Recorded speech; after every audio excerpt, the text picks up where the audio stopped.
Transfer అయ్యే వరకు, retire అయ్యే వరకు ఉద్యోగంలో కొనసాగుతాడు కదా. సో అది ఒకటే. ఇప్పుడు డీలర్ అనేవాడు 5 సంవత్సరాలకు ఒకసారి ఉంటాడా, లేకపోతే 35 సంవత్సరాల వరకు అతను బతుకున్నంత వరకు ఉంటాడా? మరి అలాగే నువ్వు టీడీపీ సపోర్ట్ చేశానని ఎలా చెప్తావు నువ్వు? అలా కాదు, మీకు ముప్పు మీరు తెచ్చుకుంటున్నారు, మేము తేవట్లా. మీరు ఊర్లో ప్రజలందరికీ సమానంగా సరుకులు పంచాల్సిన వ్యక్తి, ఎవరైనా ఒకే విధంగా ఇవ్వాల్సిన వ్యక్తి మీరు. అంతే తప్ప నేను టీడీపీ సపోర్ట్ చేశాను, కాంగ్రెస్ సపోర్ట్ చేశాను నువ్వే చెప్తుంటే బహిరంగంగా ప్రతి 5 సంవత్సరాలకు ఒకసారి నువ్వు ఇట్లాంటి పరిస్థితిని ఎదుర్కోవాల్సింది నువ్వే తెచ్చుకుంటున్నావు. ఊర్లో అందరికీ సమానంగా సరుకులు పంచితే, ఏ పార్టీ సైడ్కి వెళ్ళకుండా న్యూట్రల్ గా ఉంటే మనకున్న డీలర్లో 99 మంది ఇట్లాగే ఉన్నారు, మీలాగే ఉన్నారు. అట్లా చెప్పేది నన్ను. ఇప్పుడు నాకు కూడా ఒక పార్టీ అంటే ఇష్టం ఉండదు. అది ఎంతవరకు నేను వెళ్ళి ఓటేసేవరకే. అందుకని నేనే ఇంకా వాళ్ళ ప్రచార వెహికల్ ఎక్కి నేనే పాంప్లెట్లు పంచుకుంటా, నేనే తిరిగి నాకు గెలవడం ఉంటుంది. అవునా కదా? ప్రతి ఒడికి ఉంటుంది.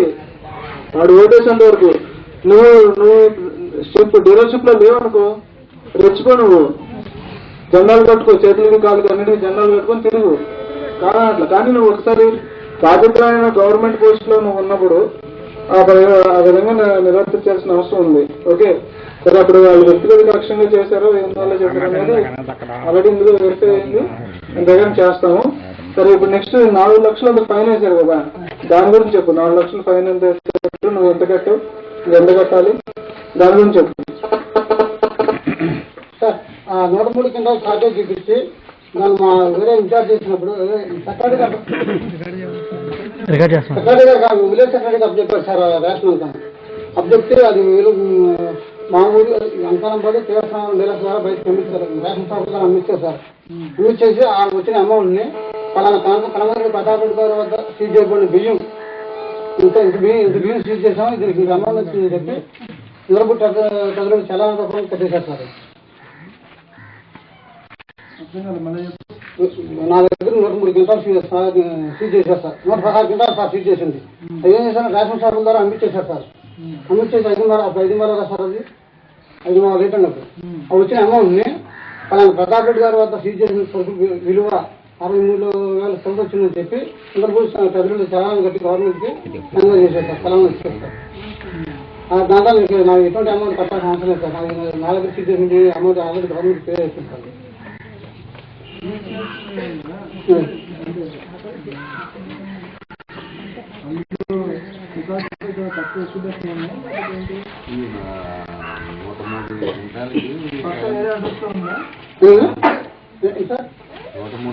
వేరే అడ్రస్ లో ఉందా? లేదు సార్, నా అడ్రస్ కలిపి కట్టారు. నా పేరు మీద కట్టారు సార్. అలా తొందరలు ప్రతాపరెడ్డి గారి వద్ద సీజ్ చేయకుండా సరిపోయి అని చెప్పారు సార్. నా దగ్గర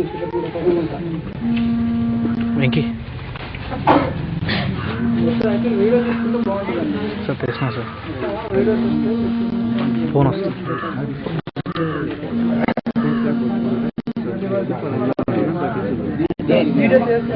సార్, కాల్ వస్తుంది సార్, విజయ్ గారు కాల్ వస్తుంది. ఏమో సార్, 4 లక్షలు ఎందుకు వేశారు? మాస్టర్ ప్లాన్ కూడా 3 times ఫైన్ వేసాను సార్. సీజెడ్ క్వాంటిటీకి మార్కెట్ వాల్యూ 3 times వేసారా? సీజెడ్ క్వాంటిటీ అంత దొరికింది కదా? దొరికింది, ఆల్రెడీ పే చేసిన దొరికింది సార్. అది ఆల్రెడీ తెలంగాణ కట్టేస్తారు. ఓకే సరే, నేను ఇంత స్టేట్మెంట్ ఇంకేమైనా చెప్పాలా?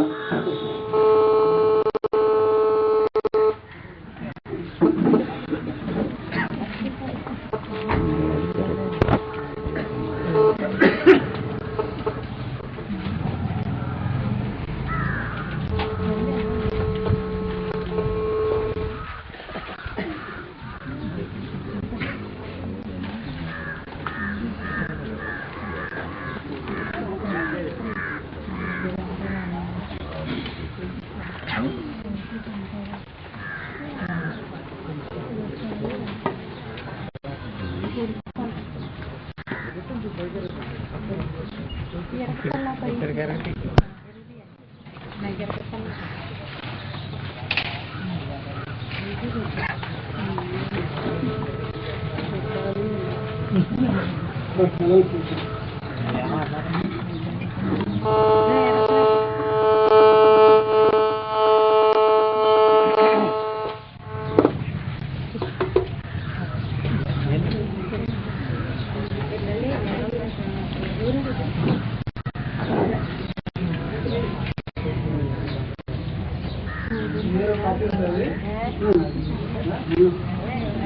రికార్డ్ తీసుకున్న ఆ చలం ల్యాప్టాప్ చేస్తారు రికార్డ్ చూపెట్టలేదు సార్ ఆఫీస్లో ఏ జడ్జిమెంట్ కాపీ కూడా తను చలాన్ని కట్టాలని చెప్పి ఇవ్వలేదు జడ్జి గారు అప్పీల్ చేస్తుంటే జడ్జి గారు ఆ ల్యాప్టాప్ చెప్పారు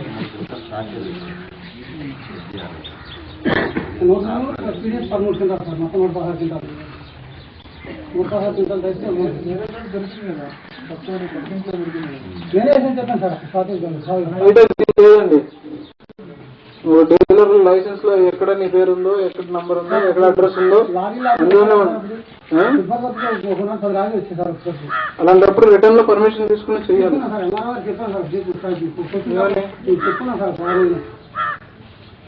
తీసుకున్నామని చెప్పి వారు రిటర్న్ ఇచ్చి ఏది రిటర్న్ కి ఏముంది ఇందులో? సర్టిఫికేట్ ఆఫ్ పోస్ట్ అంటే నువ్వు తహసీల్దారు ఓకే, నువ్వు అక్కడ పెట్టుకోవాలి.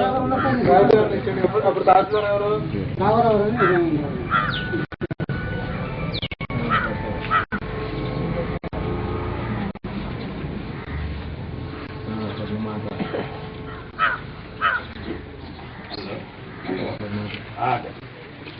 సరే అండి, మీ స్టేట్మెంట్ రాయండి. మీ తహసీల్దార్ ఇచ్చిన కాగితం కూడా నాకు ఇవ్వండి, దాని ప్రకారంగా చూద్దాము. ఇప్పుడు ఇంకెవరైనా మాట్లాడవలసిన వాళ్ళు ఒకళ్ళు మాట్లాడండి. అందరూ ఒకసారి మాట్లాడితే అర్థం అవుతుంది కాబట్టి ఒకళ్ళు మాట్లాడండి, అందరికీ అవకాశం ఉంది.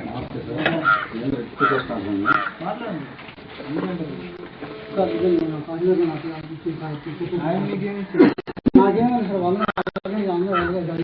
వాళ్ళు వేసుకోమని చెప్తారు. చెప్పండి.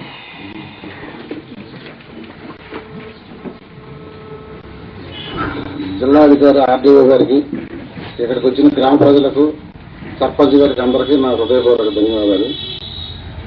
మన గ్రామంలో డీలర్గా పనిచేస్తున్న కనమతరెడ్డి ప్రతాప్ రెడ్డి గారు ఫస్ట్ టైం డిఎస్ఓ గారు, ఎంఆర్ఓ గారు వీళ్ళంతా వచ్చి పాతింటి దగ్గర డీలర్ షాప్ దగ్గర సీజ్ చేసినప్పుడు అందులో సరిగేవి లేదని చెప్పేసి సీజ్ చేసి ఉన్న వరకు రాసుకుని రికార్డెడ్గా వాళ్ళకి వచ్చిన ఇన్ఫర్మేషన్ ప్రకారం పలానా చోట ఎంత సరుకు ఉందా అని చెప్తే మళ్ళీ వేరే చోటకి వెళ్ళి దాన్ని ఆ తాళాలు పగలగొట్టేసేసి ఆ గొడవను చెక్ చేస్తే అందులో 116 క్వింటాలంత రైస్, తర్వాత కిరోసిన్, వేరే మెటీరియల్ దొరికింది. అంతా రాసుకునేసేసి ఆ రోజునే సీజ్ చేసి వెళ్ళిపోయారండి. ఆ డీలర్ షాపుని వేరే తడికిలపూడి పద్మావతి అనే వారికి అప్పచెప్పారు. కొంతకాలం అది జరిగిన తర్వాత ఇది కోర్టు నడిచిందండి. ఆ కోర్టులో మేము కూడా సాక్షులేనండి. కొంతకాలం అయిపోయిన తర్వాత 10 సంవత్సరాలు అవుతుంది. 10 సంవత్సరాల తర్వాత దీన్ని మళ్ళీ కోర్టులో చేశారండి. కోర్టులో అయితే కోర్టులో ఆర్డీఓ గారు ఆర్డర్ ఇచ్చారండి. 4,26,550 రూపాయలు ఫైన్ కట్టమన్నారు. ఆ ఫైన్ కట్టమన్న తర్వాత అది కట్టుకోకుండా మళ్ళీ ఇతనికి పార్టీ అధికారంలోకి వచ్చిన తర్వాత ఏ విధంగా తీసుకొచ్చారో మొత్తం మీద ఆర్డర్ తీసుకొచ్చారండి. ఆర్డర్ తీసుకొచ్చిన తర్వాత మేము హైకోర్టుకి వెళ్ళామండి. హైకోర్టుకి వెళ్తే హైకోర్టు ఆయన పక్కన పెట్టి ఆర్డర్ ఇచ్చిందండి. దాని మీద ఇదివరకే బహిరంగ విచారణ జరిపారండి. కూర్చోబెట్టి అందరినీ అడిగారండి. మొత్తం అధికారులు అందరూ వచ్చేసి రాసుకునేదారండి. కాబట్టి దీన్ని ప్రజలకు న్యాయం చేసేవలసింది మీరు కాబట్టి ఆలోచించి అందరికీ న్యాయం జరిగేటట్టు చూడమని కోరుకుంటున్నాం. ఇంకా క్రిమినల్ కేసు అది ఎక్కట్లో అయింది. ఎక్కడ షీట్ అది కోర్టు ఆర్డర్ వస్తుందా? ఇంకా సర్పంచ్ మీరా? చెప్పండి, మీరే మాట్లాడండి.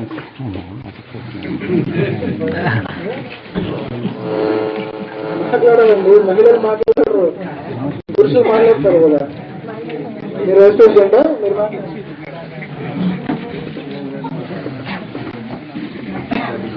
ఆర్టీఓ గారికి, అదేవిధంగా మండల తహసీల్దార్ గారికి పంచాయతీ తరఫున, గ్రామం తరఫున ధన్యవాదాలు తెలియజేస్తున్నాం ఇక్కడ వచ్చినందుకు. ముఖ్యంగా మన ఈ రేషన్ షాప్ నెంబరు గత 10 సంవత్సరాల నుంచి కూడా ఇక్కడ ప్రజలు కొంచెం ఇబ్బంది పడుతున్న మాట అయితే వాస్తవం. ఎందుకంటే ఎవరైతే ఇంటి మధ్యలో ఉంటున్నారో వాళ్ళు సరైన టయానికి వచ్చేసి ఇక్కడ వీళ్ళకి వీళ్ళు వాళ్ళు వచ్చినప్పుడు వీళ్ళు ఉండేవాళ్ళు కాదు, వీళ్ళు వచ్చినప్పుడు వాళ్ళు ఉండేవాళ్ళు కాదు. ఆ రకంగా కొద్ది పాపం వీళ్ళంతా కూలి పనులు చేసుకుని ఆ టయానికి ఏదో సాయంత్రానికి లేకపోతే ఏదో టయానికి వచ్చేసి వీళ్ళు వస్తే వాళ్ళు ఉండేవాళ్ళు కాదు. కొద్దిగా రేషన్ మట్టికి దుర్వినియోగం అవుతుంది సార్. ఎందుకంటే మనం ఏదైతే ప్రభుత్వాలు అర్హుడికి రేషన్ సక్రమంగా అందాలని చెప్పేసి వెసులుబాటు కల్పించిందో కొంచెం అది 10-15 సంవత్సరాలు 10 సంవత్సరాల నుంచి కూడా జనాలకు అందుకోకుండా కొంచెం మిస్లీడ్ అవుతుందని చెప్పేసి మా అభిప్రాయం సార్, మా వ్యక్తిగత అభిప్రాయం. మేము గ్రామంలో కొంతమందిని అడిగినా కూడా అదే విధంగా చెప్పడం జరిగింది.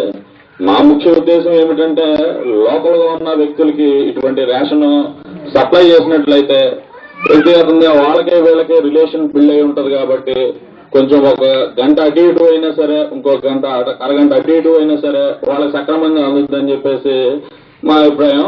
సరే మీరు చెప్పినట్టు సార్, పార్టీలకు అతీతంగా వ్యవహరించాల్సిన వ్యక్తి డీలర్ ఎవరైనా కానివ్వండి, ఆయన ఏ పార్టీకైనా కానివ్వండి, ఆయన పార్టీలకి వ్యవహరించకూడదు. అట్ ద సేమ్ టైం నేను అనుకునేది ఏంటంటే ఏ పార్టీ అధికారంలోకి వచ్చినా అటువంటి వాళ్ళ మీద కక్ష తీసుకోకూడదు. అవకాశాలు ఎవరికైనా వస్తాయి, ఎవరికైనా వెళ్ళిపోతాయి, అది వేరే విషయం. అబ్బాయి వీళ్ళు మనోళ్ళు కాదు, వీళ్ళ మీద ఏదో రకంగా మనం కక్ష సాధించేసి మనం అనుకున్న వ్యక్తులకు ఇచ్చుకుని దీన్ని ఏదో మనం పై చేయించుకుంటాం అనేది వ్యక్తిగతంగా కానీ ఇంకోటి కానీ ఎవరికి శ్రేయస్కరం కాదు. అది పంచాయతీలకి మంచిది కాదు, ఇక్కడ ఉన్న జనాభాకి మంచిది కాదు. చూస్తున్నారు ఇక్కడ 10 సంవత్సరాల నుంచి కూడా రేషన్ ఎవరో బయట వ్యక్తులు పోస్తే వాటయానికి వాళ్ళు వచ్చేవాళ్ళు కాదు, వీళ్ళు ఉండేవాళ్ళు కాదు. కార్డులు ఏమి వచ్చేసారు సార్, మాకు పోయలేదని మా అలాంటి వాళ్ళకి చెప్పినా సరే మేము ఏం చేయాలి సార్, మా రిస్ట్రిక్షన్ ప్రకారం మేము మాకు ఇచ్చిన పీరియడ్ ప్రకారం పోస్తున్నాము, ఆ టైంలో వాళ్ళు రాకపోతే మేమేమీ చేయలేమని చెప్పేసి వాళ్ళు చెప్పేవారు. ఈ రకంగా వీళ్ళు అడిగితే బాబు మరి మేము పని చేసుకుని వెళ్ళేవాళ్ళ, మరి ఆ టైంలో మాకు లేకపోతే మాకు ఇబ్బంది అని చెప్పేసి వీళ్ళు చెప్పేవాళ్ళు. ఆ రకంగా ప్రాబ్లం అయితే పంచాయతీ వాడిగా జరుగుతుంది. అదేవిధంగా ఇంకో ముఖ్యమైన విషయాలు ఏంటంటే మేము వ్యక్తిగతంగా కానీ ఇంకో రకంగా కానీ పంచాయతీ రకంగా కానీ మీరు సరే ఎంక్వైరీ చేసి ఆయన ఒకసారి తెచ్చుకున్నారు. సరే వాళ్ళ ఇప్పుడు గత 10 సంవత్సరాల నుంచి ఆయన చెప్పినట్టు ఏదో పార్టీ అధికారంలో ఉంది, ఆయన మీద కక్ష కట్టి నా మీద చేశారన్న దానికి వాళ్ళు తెచ్చుకున్నారు. ఓకే, అది వెళ్ళండి గుడ్. తర్వాత ఒక 2-3 మంత్స్ బ్యాక్ ఎవరైతే మన ఆర్డీఓ గారు, జాయింట్ కలెక్టర్ గారు, డిఎస్ఓ గారు సంథింగ్ ఏదో చూసి వాళ్ళకి సరే గ్రామంలో కొంచెం ఇబ్బందిగా జరుగుతుంది అని చెప్పేసి ఈయనందరికీ ఈయన తెచ్చుకునేది కాదు కదా సార్, అది మన రికార్డుగా సరే ఆయనకి రావడం జరిగింది. సరే దాని మీద మళ్ళీ ఎవరో కోర్టుకు వేశారు, కోర్టుకు వెళ్ళిన తర్వాత ఆయన కోర్టుకు వెళ్ళాడు. అది మళ్ళీ దాన్ని క్లోజ్ చేసి మళ్ళీ ఫ్రెష్ ఎంక్వైరీ చేసి గ్రామస్తుల అభిప్రాయం కూడా తీసుకుని మనందరికీ మళ్ళీ న్యాయం చేయమని చెప్పేసి ఆర్టీఓ గారిని ఇక్కడ పంపించి ఎవరిని ఇవ్వమన్నారు. అదేవిధంగా మనం కూడా మన అభిప్రాయం లేదు, ఇందులో ఎవరికి మునిగేది లేదు, వచ్చేది లేదు, పోయేది లేదు.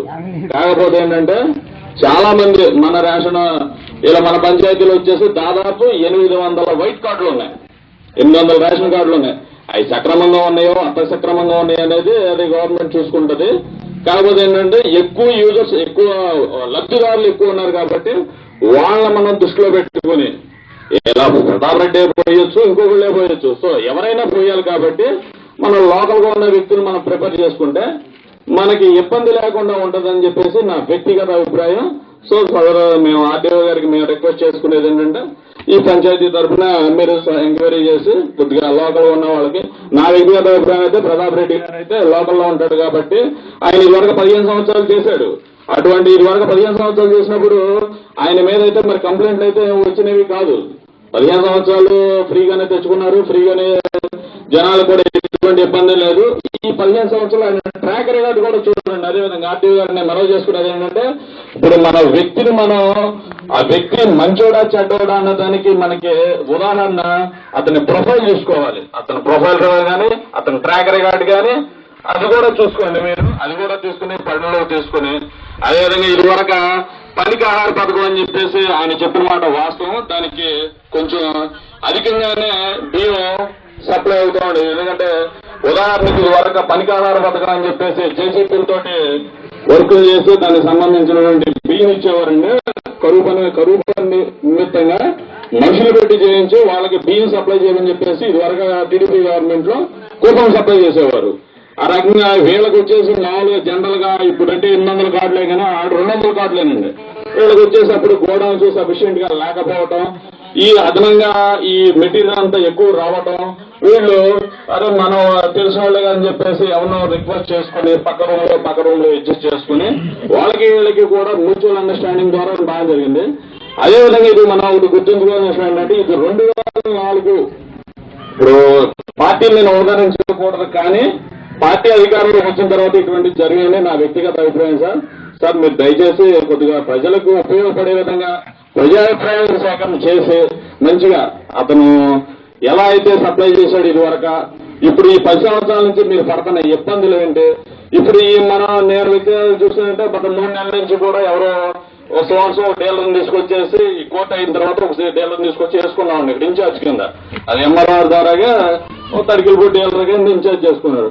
పాపం ఆయన అక్కడ ఒక డీలర్, ఆయన వ్యక్తిగతంగా అక్కడ ఒక డీలర్, ఆయన ఫ్రీగా ఉన్న మనిషి ఏం కాదు.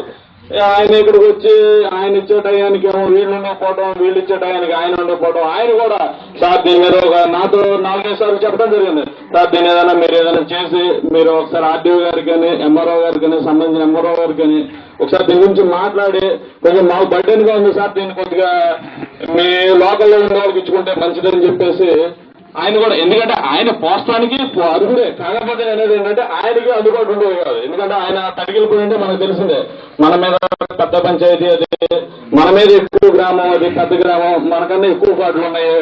సో ఆయన కూడా ఇబ్బంది పడేవాడు. అదేను మనకు మళ్ళీ ఆయన 15 కిలోమీటర్లు ట్రావెల్ చేసి వచ్చి పోసేవాడు కాదు.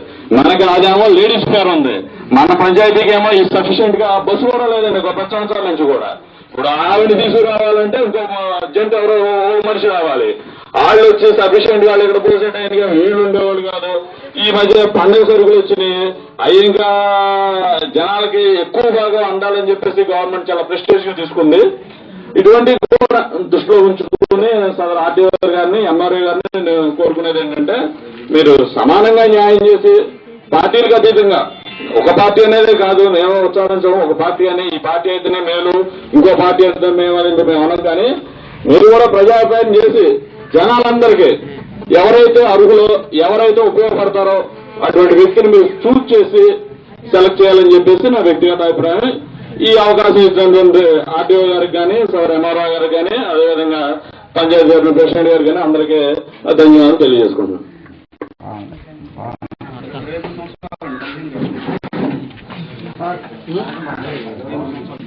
ఎవరికి ఇప్పుడు ఎంక్వైరీ అంటే విచారణ అంటే అండి, ఎప్పుడైనా ఏదైనా ఇన్సిడెంట్ అయినప్పుడు ఇమీడియట్ గా చేయగలగాలి. ఇది ఎప్పుడైంది 2004లో నేను ఇంక స్కూల్లో ఉండుంటాను. ఇప్పుడు ఎంక్వైరీ చేయమంటే సడన్ గా ఎక్కడ బియ్యం పట్టుకున్నారు, ఎంత బియ్యం పట్టుకున్నారు, ఎక్కడ డిపాజిట్ చేశారు అనేది చేయడానికి ఇప్పుడు నాకు కుదరదు. ఇప్పుడు నేను చేయగలిగింది ఏంటంటే నా దగ్గర ఉన్న కాగితాలు, మనిషి అబద్ధం చెప్పిన కాగితాలు చెప్పవు కదా, కాగితాలని అలాగే ఇక్కడ ప్రజలు దీనివల్ల బెనిఫిట్ పొందుతారు కాబట్టి మీ యొక్క స్టేట్మెంట్స్ రికార్డ్ చేసుకుని ఎవరు ఎక్కువ పాజిటివ్ గా చెప్తారు నెగిటివ్ గా చెప్తారు అన్ని కూడా చూసుకుని, అలాగే కోర్టు ఎంత పెద్ద ఎత్తైనా కూడా ప్రెసిడెంట్ ఆఫ్ ఇండియా అని కూడా కోర్టు డైరెక్షన్ ఇస్తే కోర్టు మాట వెనక తప్పదు. సో కోర్టు యొక్క జడ్జిమెంట్ ఆధారం చేసుకుని నేను ఎంక్వైరీ రిపోర్ట్ ఇస్తాను. అలాగే చెప్పిన మాట లోకల్ పర్సన్ ఉంటే ఎప్పటికైనా డీలర్ కరెక్ట్ టైంకి వచ్చి కరెక్ట్ టైంకి వెళ్ళే అవకాశం ఉంటుంది. బయట పెడితే ఇప్పుడు మీకు చంద్రన్న సంక్రాంతి కానుకని చెప్పి 6 సరుకులు all white ration card holders వస్తున్నాయి. 100 గ్రాముల నెయ్యి, అరకిలో బెల్లం, అంటే మామూలు రైస్ కాకుండా, రైస్ కిరోసిన్ షుగర్ కాకుండా ఈసారి సెపరేట్ గా ఒక 6 సరుకులు సంక్రాంతి కానుకగా ఉంది. అది చేయాలంటే చాలా కష్టం. మొత్తం అందరికీ కూడా 11వ తారీఖు లోపు పంచాలని చెప్తున్నారు. అవి పంచాలంటే మీకు రెగ్యులర్ డీలర్ ఉండటం కూడా చాలా అవసరం. తడికల్పూడిలోని పంచుతా ఉంటే ఇక్కడ పంచడం ఇబ్బంది అవుతుంది, సెపరేట్ కౌంటర్ పెట్టి ఇచ్చి ఏర్పాటు చేసుకోవాలి. నెయ్యి, బెల్లం, శనగలు, కందిపప్పు, గోధుమలు, ఇవన్నీ కూడా ఒక 6 సరుకులు ఇస్తున్నారు. ప్రతి వాళ్ళకి కూడా ఇది సంక్రాంతి ప్రతి పేదవాడు కూడా అరిసెలు ఫ్రీగా, ప్రతి పేదవాడు కూడా, అంటే జనరల్ పండుగలు డబ్బున్న వాళ్ళే చేసుకుంటున్నారు, డబ్బున్న వాళ్ళు నెయ్యి వేసుకుని తింటున్నారు అన్నం. అలాగే ప్రతి ఒక్కరికి కూడా ఒక కాన్ఫిడెన్స్ ఉండాలి. వాళ్ళు కూడా పండుగను బాగా అలాగే సంక్రాంతిని రాష్ట్ర పండుగగా డిక్లేర్ చేశారు. ఇప్పటివరకు మన లేదు మన రాష్ట్రంలో. ఇది సంక్రాంతి మన రాష్ట్రానికి సంబంధించిన పండుగగా గుర్తించి సంక్రాంతిని గ్రాండ్ గా సెలబ్రేట్ చేస్తే కూడా గౌరవ ముఖ్యమంత్రి గారు ఆదేశాలు ఇచ్చారు. అవన్నీ కూడా సరుకులు మీ ఊరు ప్రజలందరూ కూడా డిస్ట్రిబ్యూట్ చేయాల్సి ఉంది. అవన్నీ కూడా వస్తున్నాయి. సో మీరు ఇన్ఛార్జ్ లీడర్ ఉన్నా కూడా అన్ని ఇచ్చి ఏర్పాటు చేస్తాము. ఇది కూడా మీరు చెప్పిన విషయం కన్సిడర్ చేస్తాం. మీరు కూడా మీ స్టేట్మెంట్ రాసివ్వండి. వైస్ సర్పంచ్ అండ్ సర్పంచ్ గా కూడా మీరు మీ స్టేట్మెంట్ రాసివ్వండి.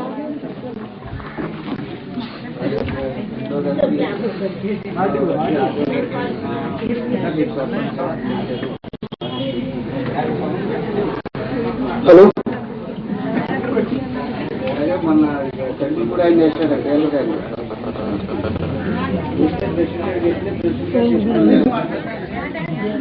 చెప్తే లేదంటండి సర్పంచ్ గారికి. నేనేం చెప్పినట్లేదండి, నేను చెప్పాడు కృష్ణ గారు. సరే అక్క సురేష్ ఒకసారి రమ్మంటే ఆమె చెప్తుందండి. అది అయిందండి. ఇప్పుడు సర్పంచ్ గారు వైస్ ప్రెసిడెంట్ గారు చెప్పారు డీలర్ గారికి పాత ఆయన తెమ్మని. అది కాకుండా మీరు ఇంక్లూడ్ చేసి ఎస్సీకి ఎవరికైనా వచ్చండి పోస్ట్. నా చేతిలో ఉండదు. నేను జేబులో తీసి గబ్బుకి 10 రూపాయలు చేతిలో పెట్టినట్టు కాదు. ఇది ఎస్సీకి ఇచ్చేయండి, ఎస్టీకి ఇచ్చేయండి అలా లేదు. ఏంటంటే 6A కేసు పెట్టాము. ఇప్పుడు ఎవరైనా డీలర్ చనిపోతే అది కొత్తడు కూడా ఉండట్లేదు. వాడు వార్షింగ్ ఇవ్వాలని జీవో వచ్చింది. అంత ఈజీగా లేదు. రూల్ ప్రకారం వెళ్తుంది అంతే తప్ప ఆర్టీసీ ఎవరికి ఇచ్చేయండి కుదరదు.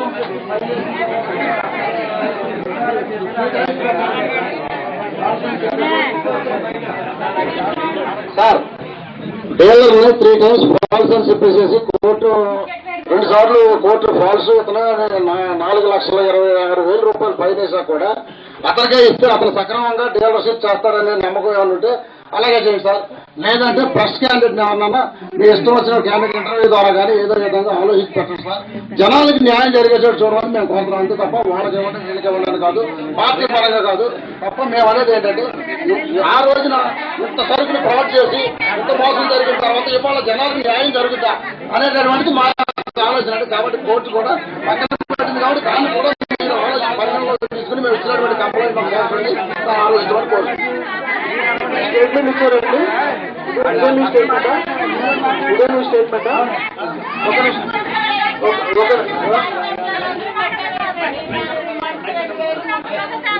అమ్మా, ఇది రేషన్ షాప్ ఎంక్వైరీ. మీకు ఏం కావాలి? నేను గ్యాస్ కనెక్షన్ ఇవ్వడానికి రాలేదు.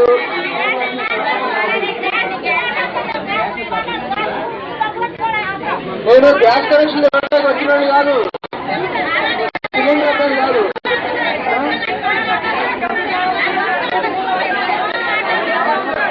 ఒకసారి అందరూ కొద్దిగా అలాగే ఒకసారి అందరూ సైలెంట్ ఇవ్వండి. నేను విషయం చెప్తానమ్మా. ఒకసారి మీకు జరిగిన అన్యాయం గురించే మాట్లాడతాను. ఒక్క నిమిషం అందరూ సైలెంట్ గా ఉండండి. అగమ్మా రాణి,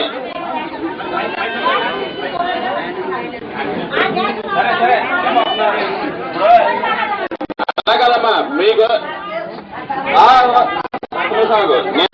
మీకు ఎలా కాదు. నేను మీకు ఏదో మనం చేస్తున్నానమ్మా. మీకు అలా కాదు. ఒక నిమిషం నేను చెప్పేదానండి. ఇక్కడ మన దగ్గరికి వచ్చిన ప్రజాభిప్రాయం అనేది ఇది రేషన్ డీలర్కి సంబంధించి వచ్చింది. మీకు వ్యక్తిగతంగా నష్టం జరిగింది కాబట్టి, మనకి వ్యక్తిగతంగా ఒక మనిషి ఎవరో డబ్బులు తీసుకుని మనల్ని మోసం చేశారు కాబట్టి రేపు వచ్చిన మీరు అది ఎంఆర్ఓ ఆఫీసర్ దగ్గరైనా వెళ్ళండి, పోలీస్ స్టేషన్కి వెళ్ళి మనకు జరిగిన అన్యాయం చెప్పండి.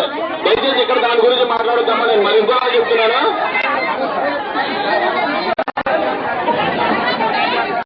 ఒక నిమిషం అవుతారా? అందరూ ఒకేసారి మాట్లాడితే అర్థం కాదు. చెప్పేది వాళ్ళు ఈరోజు రేషన్ షాప్ మీద ఎంక్వైరీకి వచ్చాం. ఇది అయిపోయిన తర్వాత మీ సమస్య ఏంటో చెప్పండి. ఇది నోట్ చేసుకుంటే పరిష్కరిస్తాం. అంతేగాని అందరూ వచ్చి ఒకేసారి మాట్లాడితే ఏమర్థం అవుతుంది? ఫిష్ మార్కెట్ లాగా అది పద్ధతి కాదు. రేషన్ షాప్ ఎంక్వైరీ జరుగుతూ ఉంది. మధ్యలో వచ్చి గ్యాస్ బండ ఒకటి అదే ఒకటి అలా కాదు. ఎంక్వైరీ అయిపోయిన తర్వాత మీరు చెప్పండి, మీకు ఏమన్నా జరిగిందో చెప్పండి, అది పరిష్కరిస్తాను. అంతేగాని మధ్యలో ఇదంతా ఆపేసి ఏదో గొడవ చేస్తాక కరెక్ట్ కాదు. కరెక్ట్ కాదు. ఇప్పుడు మీ సమస్యని పరిష్కరించకపోతే మీరు గొడవపడాలి, కానీ మాకు సమస్య తెలియకుండానే గొడవపడితే ఎట్లా? ఇంకా ఇంకెవరైనా చెప్పాల్సి ఉన్నాయండి?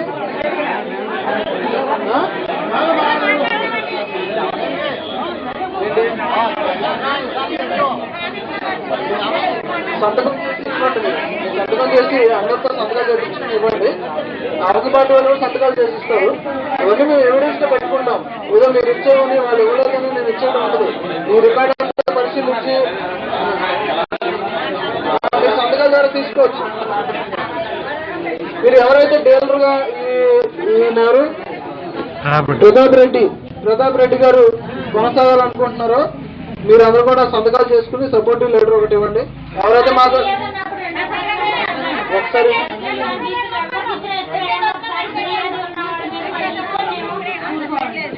ఏం చేస్తారు, కొడతారమ్మా?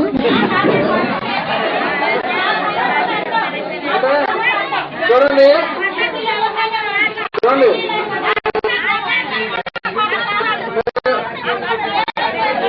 వినండి వినండి, ఏమొచ్చింది? ఈ గ్యాస్ బండ్లు ఎందుకు వస్తున్నాయి మధ్యలో?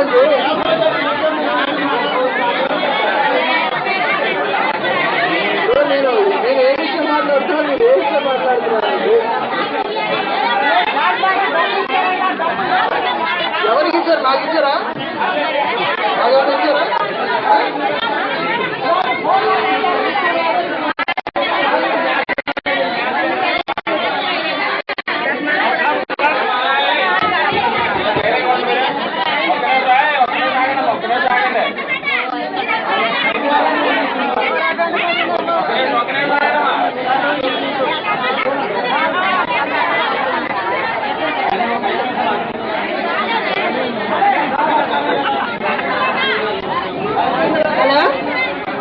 అలాగే ఆర్డీఓ గారికి నమస్కారం. ఇక్కడ ఉన్న గ్రామ ప్రజలందరికీ నమస్కారం. అందరికి ఏంటి, మేము ఈ లాంగ్ అయిపోతుందండి మాకు రైస్ తెచ్చుకోవడానికి. ఇక్కడ నుంచి మాకు అలాగే సెంటర్లో ఏర్పాటు చేస్తే కొంచెం బాగుంటుందండి. ఎవరైనా సాక్ష్యం చేసినా కానీ మా లైన్కి రావట్లేదండి. ఏ ఒక్క విషయమైనా తెలుసుకోవాల్సి వస్తుందండి. పోసిన 4 రోజుల వరకు కూడా తెలియట్లేదండి ఏ ఒక్క విషయమైనా. కానీ అలాగే దయచేసి మంచి వాళ్ళకి ఎవరికైనా ఇప్పిస్తే తీసుకుంటామని అంటే, అలాగే ఇక్కడ ఉన్న ప్రజలకు అందరికీ కూడా కొంచెం న్యాయం చేసేలా చేయండి. ఎందుకంటే అర్థమైన పనిచేలు వచ్చిన తర్వాత మేము వెళ్తే 10 రోజులకి 20 రోజులకి పోతే ఎలాగండి? 1 తారీఖు నుంచి ఇప్పుడు వరకు మాకు అసలు రేషన్ అనేది అందలేదండి. మేమేం తినాలండి? కూలి పని చేసుకునే వాళ్ళమే. అందుకని మీరే కొద్దిగా దయచేసి మా అందరికీ కొద్దిగా న్యాయం చేయమని కోరుకుంటున్నాను.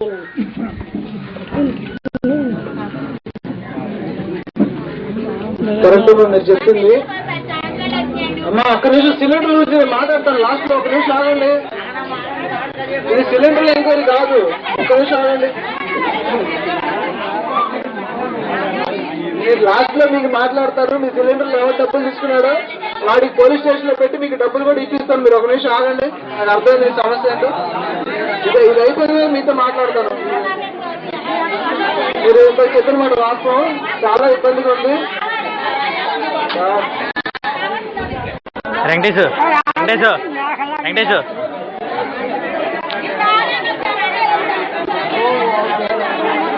ఇప్పుడు ఒక కుటుంబం ఉంటుంది, ఒక ఇల్లు ఉంటుంది.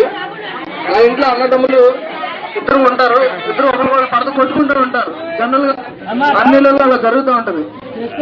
కానీ ఎవరైనా చుట్టాలు వచ్చినప్పుడు వాళ్ళు చాలా మంచిగా ఉంటారు. లేకపోతే వాళ్ళు బయటికి వెళ్ళి ఏం చెప్పుకుంటారంటే, ఈ ఇంట్లో వాళ్ళు దగులు బాజీలు ఉన్నారు, అయ్యి అంటే కొడుకు గౌరవం లేదు, అన్న అంటే తమ్ముడు గౌరవం లేదు అని అనుకోరా? కానీ ఇక్కడికి మీరు ఎవరైనా ఆఫీసర్స్ కానీ ఎవరైనా వచ్చినప్పుడు అందరూ మంచిగా ఉండి ఇంకా ఊరికి ఎక్కువ ఏం లాక్కోవచ్చని చూడాలి. కానీ ఇట్లా చేస్తే రేపు ఎవరైనా ఇక్కడ రావడానికి భయపడే పరిస్థితి తీసుకొచ్చింది. ఇంకోసారి జలపరకుడు పెడితే నేను రాలే, మీరు చేసుకోవడం చెప్తాను. మరి మీ సమస్య పరిష్కారం చేస్తాను హామీ ఇచ్చాను, సమస్య తెలియకపోతే. అయినా మరి మీరు ఎనకుండా గొడవ చేస్తే ఏమనాలి? ఇప్పుడు ఎంక్వైరీ అవుతుంది. ఎంక్వైరీ మధ్యలో వచ్చి డిస్టర్బ్ చేయడం ఏమన్నా కరెక్టా? ఈ సమస్యను పరిష్కరిస్తాం. ఎవరు డబ్బులు తీసుకున్నారో కేసు పెట్టి వాళ్ళు లోపల పెట్టిస్తాం. గ్యాస్ కనెక్షన్లు ఎన్ని కావాలో అన్ని ఇప్పించి ఏర్పాటు చేస్తాం. నేను చెప్పేలేదు అసలు మీరు గొడవ పడిపోతే నేను ఇంకేమనాలా? ఇంకెవరైనా ఈ రేషన్ షాప్ డీలర్ గురించి మహిళలు ఎవరైనా చెప్తారమ్మా? ఇంకా వాళ్ళు సిలిండర్ గురించి తప్ప ఏ గురించి మాట్లాడతారు. నా పేరు ఉప్పు ఏడుకోండి. మేము కూలి పని చేసుకుంటామండి. ప్రతాప్ రెడ్డి గారికి రేషన్ షాప్ ఇస్తాను, మాకు ఎలాంటి అభ్యంతరం లేదండి. ఏ టైం వెళ్ళినా సరే మాకు రేషన్, ఒకవేళ పనికిళ్ళు వచ్చేసి ఎక్కడ పడిపోయినా సరే ఏంటి మాకు బియ్యం తెచ్చుకోలేదండి అన్నా సరే ఏ టైం వెళ్ళినా పోస్తారండి. ఆయనకి ఇస్తాం, మాకు ఎటువంటి అభ్యంతరం లేదండి. దయచేసి మాకు న్యాయం చేస్తారని చూస్తున్నామండి.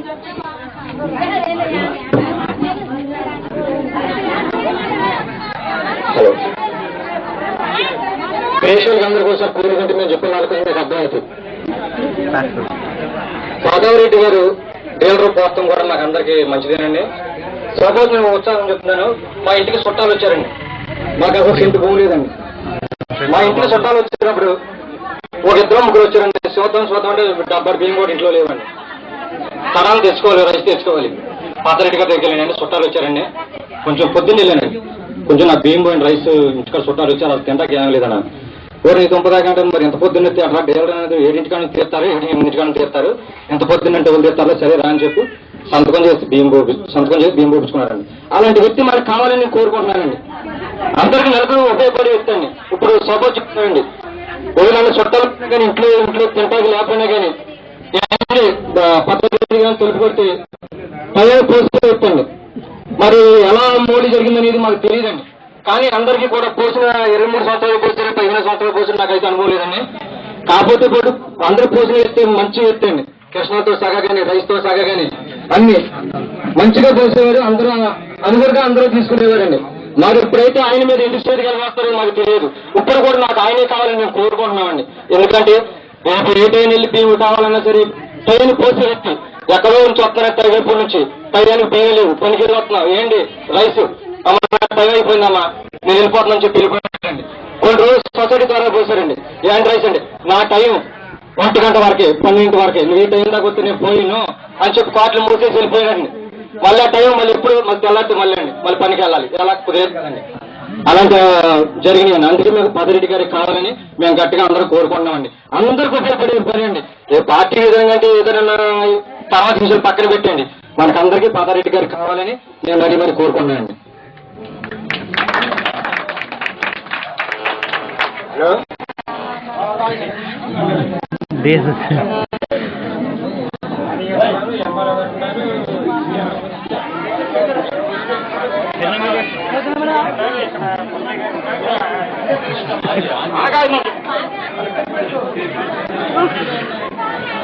హలో,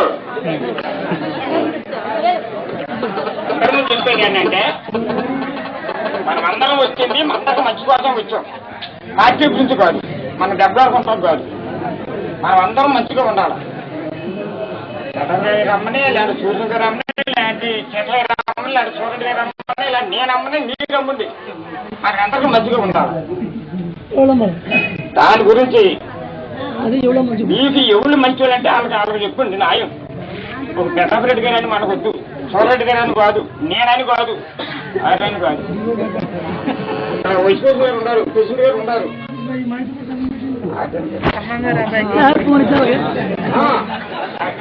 మనం చెప్పేది ఏంటంటే మనం అందరు కావాల్సింది మంచి పగులు కాదు. పగులు లేకుండా అందరూ ఎప్పుడు కావాలంటే వాళ్ళని కోరుకొని మీరు అందరూ పెట్టించుకోండి. మీకు అర్థం ఉందా? మన అందరూ సంతకాలు పెడతాం. బాబు నా మాటలండి ఆ పక్కన తెలియదు